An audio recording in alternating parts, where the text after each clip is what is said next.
Para sorpresa de muchos, el proceso, el cónclave para elegir el nuevo papa fue muy corto, tuvimos muy rápido una decisión con humo blanco. Vamos a estar conversando de esto, de la implicancia, su personalidad, cuál podría ser eventualmente su legado junto a José Manuel Cuadro, coordinador de editorial Idea País. ¿Cómo estás, José Manuel? Bienvenido. Hola Bárbara, muchas gracias por la invitación. ¿Qué tan sorpresivo? Al menos para mí lo fue. Que lo eligieran tan rápido. Varios esperamos ver varios humos negros antes del blanco. Sí, hay que reconocer que fue sorpresivo, fue después de la cuarta o quinta votación. Va muy en línea igual con el nivel de rapidez que fue elegido Francisco a la quinta votación y Benedicto el 2005 también el segundo día, pero la cuarta votación. Entonces, igual fue rápido considerando dos factores importantes. En primer lugar, que el colegio de cardenales es muy amplio, eran 133 cardenales. Y el otro factor también muy relevante eh, es el de la complejidad del momento, no solamente de la iglesia, sino que también la complejidad del mundo que se mueve muy rápido, que cambia a una velocidad que a veces asusta también, no solamente la geopolítica, sino también los cambios sociales. Entonces, uno lo puede denominar rápido, pero aquí yo quiero citar un poco a Monseñor Chomalí hoy día en la mañana, en que dijo que eso demuestra que los cardenales, durante las 12 reuniones que tuvieron previas al cónclave, tuvieron plena disposición a conocerse, tuvieron una disposición tácita de no estimar los requerimientos, pongámoslo entre comillas, pastorales que cada cardenal tuviera, sino que pusieron ante todo el bien de la iglesia y la necesidad de un pastor con una doctrina muy clara, muy firme, pero que supiese llegar a todas las periferias. Y ese perfil, por lo que vemos, por lo que conocemos a Cardenal Prevost, ahora León XIV, lo cumple cabalmente. eh, no era uno de los nombres que se mencionaban, ¿no? Dentro de los más favoritos, de los que estaban en las casas de encuesta, no figuraba para nada. Y eso también calza con el famoso dicho ya a esta altura, el que entra como papa sale como cardenal. Así es, sonaba muy poco, habían ciertos vaticinios de 5 candidatos, otros de 2 candidatos, yo llegué a ver uno que mencionaba 15 papables, por así decirlo. Pero claro, era un nombre muy poco sonado porque igual es joven, 69 años para el Colegio Cardenal es un perfil joven, es relativamente nuevo en la curia romana, llevaba solamente 2 años trabajando en Roma, en la congregación para los obispos, entonces fue sorpresivo y claro, eso te demuestra claramente que el que entra papa sale cardenal. Entonces, finalmente, porque los cardenales lo que buscan, en primer lugar, es la asistencia espiritual, por sobre todo, y es que aquí no es un liderazgo netamente político. Eso hay que ponerlo muy de relieve. Entonces, por lo general, cuando se figura o se prefigura un papable, por así decirlo, se consideran muchos perfiles políticos. Por ejemplo, el cardenal Parolín se consideraba mucho su amplia diplomacia, un diplomático de carrera de la Santa Sede, eh, pero no se consideraban otros factores que los cardenales en privado consideran eh, espiritualmente muy, muy potentes. Entonces, claro, una sorpresa, pero una muy grata sorpresa. En las conversaciones que teníamos previo con varios expertos en esto, que vienen siguiendo, por supuesto, de la iglesia, una de las principales dudas que uno le planteaba: ¿qué se juega en esta elección? ¿Van a tratar de seguir el legado, continuar el legado del Papa Francisco, que fue bastante disruptivo en algunas cosas? ¿O habrá una ola conservadora que puede tratar de ponerse por sobre lo que él trató de construir? Bueno, ¿qué es lo que se elige una vez ya teniendo a este Papa? ¿Por qué se optó? ¿Qué significa su elección? ¿Qué significa además pensando en su trayectoria y lo que se espera de él? Yo creo que aquí la señal de lo que se juega es muy clara en torno a podríamos decirlo, un punto medio entre diversas fuerzas pastorales que participan en la iglesia. Hay un punto medio en una doctrina muy clara, el mensaje de ayer en el balcón de San Pedro y la homilía hoy día en la mañana en la Capilla Sixtina demuestra una doctrina tremendamente potente al estilo Benedicto XVI o Juan Pablo II, eso es muy propio de un agustino, y a la vez demuestra un sentido del pastoreo, un sentido de las periferias muy grande. Entonces aquí hay un punto medio muy, muy claro. Y aquí hay una señal que poco se habla, pero que estuvo muy presente ayer. El hecho de que haya llegado con un discurso escrito habla de un pontífice muy prudente, de un pontífice muy analítico. Él no llegó, y tiene que haberlo escrito entre que se revestía en la sacristía de la Capilla Sixtina, entre que caminaba por la Sala Regia, etcétera. Entonces, demuestra un perfil muy prudente, muy analítico, y eso es muy necesario no solamente para la iglesia, para necesitar decir aquí cabemos todos, sino que también para un mundo que el que grita más fuerte y el que tuitea más rápido parece ser que gana. En un mundo en donde los líderes mundiales corren a la primera cámara y el primer TikTok, el Papa demuestra una prudencia, una preparación, un sentido de aquí hay algo trascendente que sobrepasa a cada uno de nosotros. Entonces, eso es lo que podríamos denominar con lo que se juega, una prudencia en tiempos complejísimos. Sí, ahora, ¿lo logran o no? ¿Qué podemos decir de este nuevo papa? Que además lo sentimos muy cercano porque vivió muchos años en Perú, casi latino. Sí, yo creo que, claro, entre ayer y hoy día se habla mucho, claro, que es más estadounidense, que es más peruano. Yo creo que es hispanoamericano en toda la amplitud del concepto.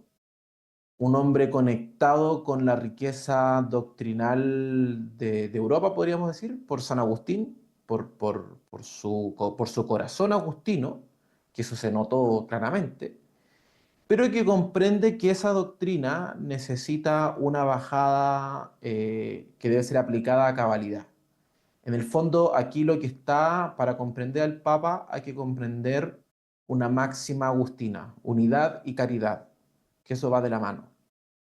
Y son prácticamente casi inseparables. Entonces, eso es clave para comprender al Papa. Lo segundo, creo, y apuntando un poco a lo que dice hoy día Jaime Antúnez en su columna en El Mercurio, eh, hay una especie de reconquista del mundo mestizo de la hispanidad, que vuelve a poner en la palestra que América Latina, o América, como digo, Hispanoamérica, desde Canadá, por así, desde Alaska hasta Tierra del Fuego, es un continente de esperanza cristiana. Más allá de las múltiples dificultades que el cardenal Prevost tiene que haber visto en el continente, porque las vio, el tema abusos, el tema iglesias vacías, el tema confianza, etcétera, hay un continente de esperanza que sobrevive a partir de una piedad popular que se realiza fuertemente. Entonces, él llega con toda la esperanza hispanoamericana a Roma. Y eso es un detalle no menor. Los cardenales supieron seguir leyendo que hay un sustrato en América que no pueden negar y que no solamente está reducido a América, sino que debe ser expandido mundialmente. Esto en el contexto de las dificultades de la iglesia, cambios culturales, Sí. apertura, progresismo, bueno, falta o pérdida de feligreses, por un lado, pérdida de la fe, en otro quizás, o reordenar el mundo y que la gente esté volviendo a la iglesia. ¿Cómo estamos en ese ámbito? ¿Y cuál es el rol que puede tener el Papa en eso? No, claro, en ese caso tiene un rol preponderante, y tiene un rol preponderante en el sentido de ser sembradores de esperanza, por así decirlo. O sea, el Papa cuando dice ayer en San Pedro, el mal no prevalecerá, hay una directa alusión, por ejemplo, bueno, de partida una directa alusión a toda la doctrina católica, pero una directa alusión a mí me recordó mucho a Juan Pablo II cuando dijo no tengáis miedo, que lo dijo el 78 y lo dijo aquí fuertemente el 87 en Chile. ¿Y qué quiere decir con esto? En el fondo que a pesar de los múltiples cambios culturales, a pesar de una digitalidad que a veces nos consume, a pesar de cambios que a veces no sabemos cómo comprender, hay una esperanza cristiana que no puede ser reducida al ámbito privado, sino que debe ser difundida. En el fondo está diciendo, em, la iglesia no está cerrada no se puede cerrar no puede ensimismarse en la privacidad de la sacristía, por así decirlo, por ponerlo casi en términos caricaturescos, sino que debe salir más allá de las dificultades que ya tenga. En el fondo, eso es lo que dice, y en eso va a cumplir un rol esencial. O sea, el hecho que él haya trabajado 40 años en Perú le da una perspectiva de conocimiento de los cambios culturales. Él debe conocer muy bien la crisis de la familia. De hecho, lo dijo hoy día en la Capilla Sixtina. Hay una crisis de la familia que habla de la desinstitucionalización de la familia, habla del proceso de individuación e individualismo. Entonces, ante eso, el Papa va a tener que tener una voz muy fuerte, y no me cabe duda que la va a tener. Por lo mismo escoge el nombre, creo yo, de León. Eh, si León XIII abrió las puertas al siglo XX, León XIV entra de lleno en el tercer milenio. ¿Cuáles son los principales desafíos, escollos, problemas que se pueden enfrentar?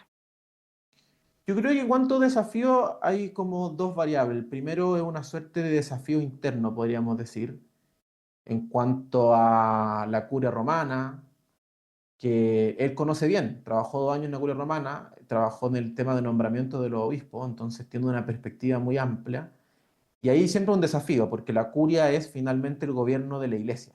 Entonces, va a continuar lo que hizo Francisco reformando la curia, va a continuar lo que inició Benedicto, ahí hay un primer desafío.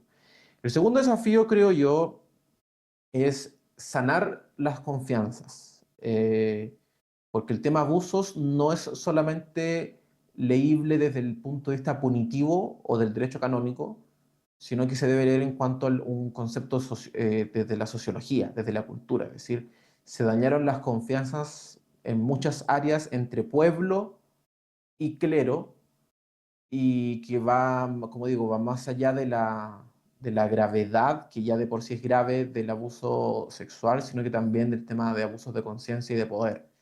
Entonces, es un papa que con su prudencia, con su humanidad, va a tener que ir de a poco sanando esa confianza que es más, como digo, es más largo plazo. No es punitivo, no es el concepto de levantar un artículo del derecho canónico y decir esto se cambia, sino que ir sanando de a poco.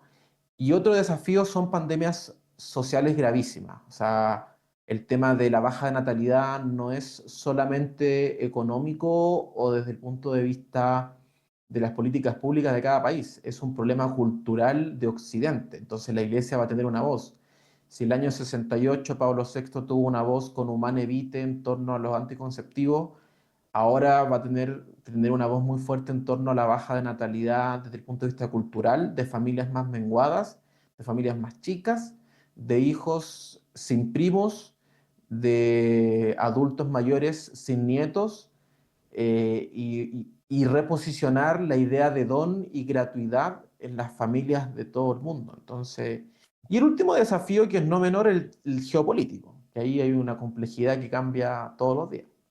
Sí, que en el caso de la familia me queda dando vuelta porque es un tema no menor, cuando nosotros éramos chicos, típico en la familia, como mamá, Claro. papá, hijo, hija, perro.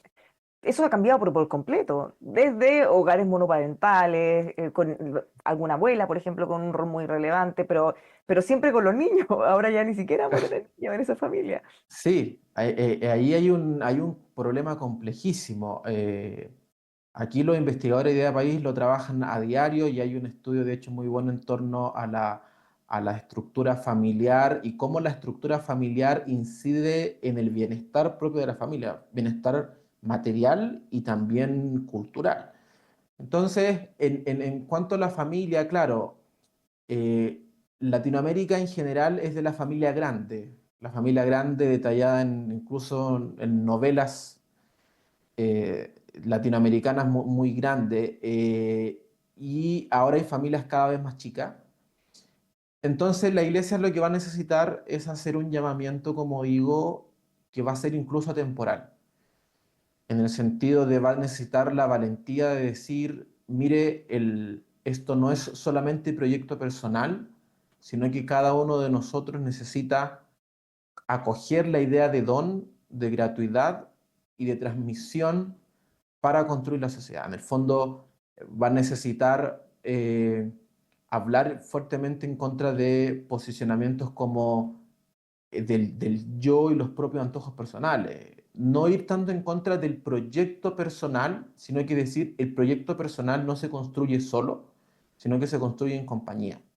Y ahí entra un discurso de defensa, no solo de defensa de la familia, esto no solo es defensivo, sino que es muy propositivo. Eh, entonces ahí no me cabe duda que va a desarrollar un corpus doctrinal muy fuerte, muy, muy fuerte. Vamos a estar siguiendo los desafíos y bueno, ya algunas horas como papa y por supuesto que estamos todos mirando cuáles son sus Sí. primeras acciones. ¿Qué se espera que ocurra ahora en el corto plazo ya con esta definición tan importante? ¿O cuáles son las primeras definiciones que él va a tener que tomar? Bueno, hoy día ya tomó una primera definición cuando habló en la Capilla Sixtina en torno a habló de un ateísmo de hecho.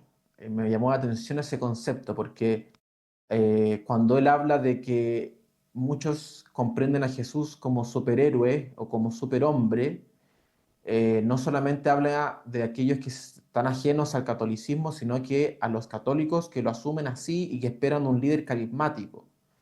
Y dice, y en el fondo está apostando por una vida espiritual muy íntegra. Entonces, ahí hay una definición muy clara. Cuando habla de casi que de combatir el ateísmo de hecho, hay una definición doctrinal muy, muy clara.